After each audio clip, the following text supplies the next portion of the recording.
복음의 능력을 아는 자가 가는 현장은 문제도 있고 어려움도 있지만 결국 하나님의 능력을 드러내게 되고 그 현장을 변화시키게 됩니다. 바울팀은 복음의 능력을 알았고 언약을 굳게 붙잡고 현장으로 나아갔습니다. 그러므로 말미암아 핍박도 있고 환난도 있었지만 그 현장을 복음화하는 축복이 있었습니다. 우리도 우리의 현장을 복음의 능력으로 살리게 될 줄로 믿습니다. 그 축복을 오늘 하루도 누리는 여러분 되시기를 주 예수 그리스도 이름으로 축원드립니다. 사도행전 16장 16절부터 24절 조금 긴 내용이지만 이제 빌립보 지역에서 진행되고 있는 사역, 사실 두 번째죠. 루디아를 기도처에서 찾고 이제 루디아의 집과 기도처를 오고 가는 중에 이제 어떤 일이 벌어지냐 그러면 거기에 귀신 들린 여종 하나를 복음으로 치유하게 됩니다. 그 일로 인하여 핍박을 받게 되는데요. 그것이 또 하나님의 역사를 이루는 또 기회가 되어졌습니다. 그것을 같이 또 한번 보며 인도받게 되길 바랍니다. 16절을 제가 보겠습니다. 오늘 16절부터 24절인데 16절을 먼저 봅니다. 우리가 기도하는 곳에 가다가 점치는 귀신 들린 여종 하나를 만나니 점으로 그 주인들에게 큰 이익을 주는 자라. 바울팀은 이제 루디아가 예수 그리스도를 영접하고 또 자기 집을 제공한 이후에 기도처와 또 아마 이 루디아의 집을 오고 가는 중에 이렇게 점치는 귀신 들린 여종 하나를 만나게 되는 것 같습니다. 아마 이렇게 시장 같은 데를 지나지 않았겠습니까? 거기에 이제 이렇게 점집이 하나 있었다는 겁니다. 근데 그 여종이 얼마나 점을 잘 쳤냐면 그 점을 가지고 그 주인들에게 몇 명 됐는가 봐요. 그 주인들에게 큰 이익을 주는, 그래서 그 빌립보 지역의 점술이라는 것으로 장악한 거죠. 이 사단의 세력이. 그로 말미암아 많은 그 빌립보에 있는 사람들은 그 점치는 여종의 점괘를 따라서 아마 이렇게 인도를 받지 않았겠습니까? 그렇죠? 자, 17절입니다. 그가 바울과 우리를 따라와 소리질러 이르되 이 사람들은 지극히 높은 하나님의 종으로서 구원의 길을 너희에게 전하는 자라 하며, 이 바울팀 4명이 갈 때마다 따라오는 겁니다. 소리를 질러 이렇게 외친 겁니다. 뭐라냐면 이 사람들은 지극히 높은 하나님의 종으로서 구원의 길을 너희에게 전하는 자다라고 얘기하는 겁니다. 뭐 좋은 말을 했다라고 할 수도 있겠는데 그 당시 제우스 신을 믿었고 그 당시 지극히 높은 그러니까 그런 부분에서는 제우스겠고요. 그리고 구원의 길이라는 이런 부분에서 나름대로 뭔가 있었을 거니까 좀 이 한마디로 복음 전하는 바울팀을 방해했다고 볼 수 있습니다. 그러니까 바울이 다음 절에 보면요, 심히 괴로워했다고 합니다. 좋은 말을 하는데 괴로워할 이유는 없지 않겠습니까? 계속 복음 전가하는 걸 방해하는 뭔가 이렇게 자꾸 이상한 걸로 이렇게 이야기를 매도해 버리니까 좀 힘들었지 않았나 보는데요. 그게 좋은 뜻인지 나쁜 뜻인지 모르겠지만 어쨌든 이 계속 여종은 이야기를 하게 되고 바울은 그것 때문에 힘든 겁니다. 18절을 보면요. 이같이 여러 날을 하는지라 바울이 심히 괴로워하여 돌이켜 그 귀신에게 이르되 예수 그리스도의 이름으로 내가 네게 명하노니 그에게서 나오라 하니 귀신이 즉시 나오니라. 이런 회방이 여러 날 있었고요. 바울은 그동안 영적 싸움을 하면서 참 심히 괴로워했습니다. 그 영혼을 향한 괴로움일 수도 있겠고요. 또 귀신에 잡힌 그 영혼을 구원하기 위한 어떤 영적 싸움에서 오는 힘듦일 수도 있었겠죠. 그리고 이제 하나님의 시간표를 보고 아마 하나님의 때가 되었는지 그 귀신에게 명합니다. 예수 그리스도의 이름으로 내가 내게 명하노니 그에게서 나오라.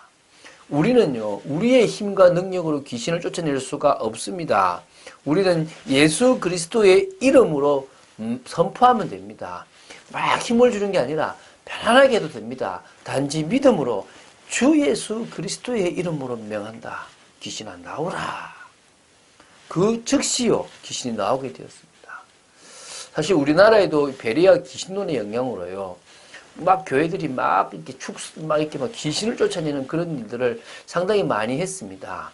근데 중요한 것은요, 그 귀신 들린 사람이 스스로 내가 믿음을 야 되겠구나를 깨닫고 믿음을 가지는 게 중요합니다. 그러면 더 이상 그 사람의 귀신이 들어가지 않습니다.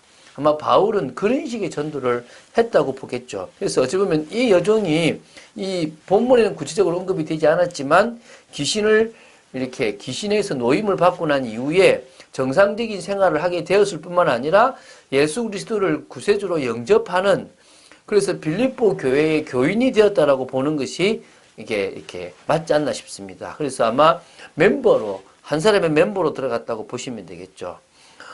이 그리스도의 능력이 얼마나 대단한지를 우리는 알아야 될 것입니다. 19절입니다. 여종의 주인들은 자기 수익에 소망이 끊어진 것을 보고 바울과 실라를 붙잡아 장터로 관리들에게 끌어갔다가, 이제 여종이 귀신이 나가버리니까 맨정신이 돼버립니다. 그러면 뭐죠? 점을 못 칩니다. 무속인들 그렇지 않습니까? 귀신 나가버리면 점 못 치거든요. 지금 정상인이 돼버리니까 주인들은 이 여종 때문에 많은 수익을 얻게 되었는데 이 수입이 이제 더 이상 없어져 버린 겁니다. 당연히 화가 나겠죠. 근데 그 원인을 찾아보니까 누구죠? 저 바울과 실라라. 여러 날 동안에 계속 4명이 있었다기보다는 아마 계속 왔다 갔다 하는 중에 바울과 실라 2명이 있었을 때 했던 건지, 아니면 다 있었는데 2명만 했는지 모르겠지만은 어쨌든 이 2사람이 지금 잡히게 되었습니다. 그래서 이제 장터, 큰 공간으로 이제 가서 이제 지금 저자라 그러죠. 거기에 관리들에게 이제 끌어간 겁니다. 그리고 이제 뭡니까? 20절에 상관들 앞에 데리고 가서 말하되 이 사람들이 유대인인데 우리 성을 심히 요란하게 하여 로마 사람인 우리가 받지도 못하고 행하지도 못할 풍속을 전한다 하거늘. 지금요, 앞에 관리들은 하급 관리라고 보면 되고요. 이제 그들의 상관들에게로 데리고 가고 같이 가서요. 이 주인들이 뭐 하냐면 이제 고소를 합니다. 고소가요, 참 그거합니다. 빌립보에도 이 로마 식민지니까요. 반유대주의가 그러니까 유대인들을 무시하는 게 있었던 것 같아요. 요 뒤에 18장에 보면 글라우디오 때에 그 황제가 유대인들은 나가라고 하지 않습니까? 추방하거든요. 그처럼 유대인에 대한 인식이 좋지 않거든요. 여기도 그렇다 보니까 이 사람들은 유대인이라는 것만으로도 무시를 받았던 겁니다. 우리 성을 심히 요란하게 문제를 일으킨다. 로마 사람인 우리. 로마라 그러면요, 그 빌립보의 관리들은 끔찍 죽습니다. 왜? 로마 식민지니까. 그러니까 우리가 받지도 못하고 행하지도 못할 풍속을 전한다. 저 문제다. 우리 성을 요란하게 만들고 이상하게 만든다라는 것으로 고소를 한 겁니다. 그런데요, 이 일에 무리가 일제히 일어나 고발하니 상관들이 옷을 찢어 버리고 매로 치라 하여. 지금요, 그 주인들의 말에 많은 무리가요, 뭡니까? 대항을 하고 일어난 겁니다. 이게 지금 어떤 의미에서는 이 군중까지 합세해가지고 막 바울과 실라를 고발했다고 보면 되거든요. 인종차별적 자세도 있었고요. 종교적인 반감도 있었습니다. 그래가지고 막 바울과 실라를 막 고발한 겁니다. 그래서 상관들이 공정한 재판도 하지 않고요. 어떻게 합니까? 이 바울과 실라의 옷을 찢어버린 겁니다. 그리고 매를 치는 겁니다. 이게 옷이 벗어진 상태에서 매를 맞으면요, 그 고통이 엄청나거든요. 그런데 23절 보십시오. 많이 친 후에 옥에 가두고 간수에게 명하여 든든히 지키라 하니 그가 이러한 명령을 받아 그들을 깊은 옥에 가두고 그 발을 차고에 든든히 채웠더니. 지금요, 매를 많이 쳤어요. 조금 친 게 아니라요, 많이 옷을 친 겁니다. 그리고 옥에 가두라는 간수의 명령에 관리의 명령에 간수가요, 이 바울과 실라를요, 아주 깊은 옥에다가, 아주 지하 감옥에다가 집어넣고요, 착고를 채웁니다. 이 착고가 뭐냐면요, 움직이지 못하도록 다리를 벌리게 만들어가지고 딱 채우는 거예요. 그러니까 딱 묶여가지고 바울과 실라는 움직이지도 못하고 이제는 그 지하 감옥 축축한 곳에서 이제 이 희망이 없는 모습으로 앉아있게 된 겁니다. 자, 우리가 복음 때문에 이런 핍박도 받게 됩니다. 이 바울과 실라는 이 모든 것에 감사함과 은혜로 이겼습니다. 오히려 내일 보게 되면요, 찬양을 하게 됩니다. 얼마나 귀한지요. 그때 이 현장 시스템, 사단이 장악한 현장 시스템이 무너지고요. 그때 그 영혼들이 주께로 돌아옵니다. 이것 때문에 간수가 예수님을 믿게 되는 일이 벌어지는 거죠. 하나님은 전도자의 걸음을 지키십니다. 그 전도자가 걸어가는 모든 걸음 속에 역사하시게 되어 있습니다. 사단은 무리를 선동시키고 막 일으켜가지고요, 이익이 안 되는 거를 막 문제 삼아서 여러 핍박과 환란을 주지만 하나님은 당신의 계획을 이루어 가십니다. 우리는 이 세상 속에 전도자로 서야 될 줄로 믿습니다. 그래서 하나님은 우리에게 늘 복음의 은혜를 주시고 계시는 겁니다. 이스라엘 백성에게 도피성, 레위 지파를 또 절기들을 만들어서 계속 은혜 속으로 집어넣었던 것처럼요.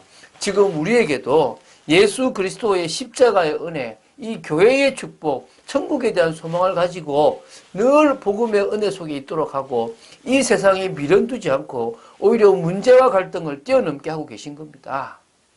딱 답내세요. 복음, 예수 그리스도는요, 해답이고 그리고 정답이고 응답입니다. 그 이상 답이 없습니다. 이 복음이 나의 복음이 되고 맞아지기만 하면요, 복음 속에서 능력이 나타나고 그 복음을 통해 현장을 변화시킬 수가 있는 겁니다. 자, 오늘 북미 정상회담이 있습니다. 하나님께서 우리나라의 아픔을 해결하시기를 저는 기도합니다. 또 더 나아가서 진정한 통일을 통하여 이 나라가 세계복음화할 수 있는 그런 온전한 나라로 서기를 기도합니다. 교회는 깨어서 기도해야 될 줄로 믿습니다. 하나님이 뭘 원하시고 어떻게 이끌어 가실지를 진짜 놓고 기도하는 그런 귀한 하루가 되시기를 주 예수 그리스도 이름으로 축원드립니다. 주는 그리스도시요 살아계신 하나님의 아들이심을 고백합니다. 전도하다가 귀신 들린 사람을 치료하고 전도하다가 핍박과 환난 속에서도 또 하나님의 뜻을 이루며 계획을 이루는 삶을 살아야 될 줄로 믿습니다. 하나님 아버지, 정말 저희들의 걸음걸음이 전도자의 걸음 되도록 지켜주시고 또한 오늘 북미회담이 있는 중요한 날인 만큼 하나님께서 은혜를 내려주시고 하나님의 나라를 이루는 축복의 인생이 되도록 지켜주실 줄로 믿습니다.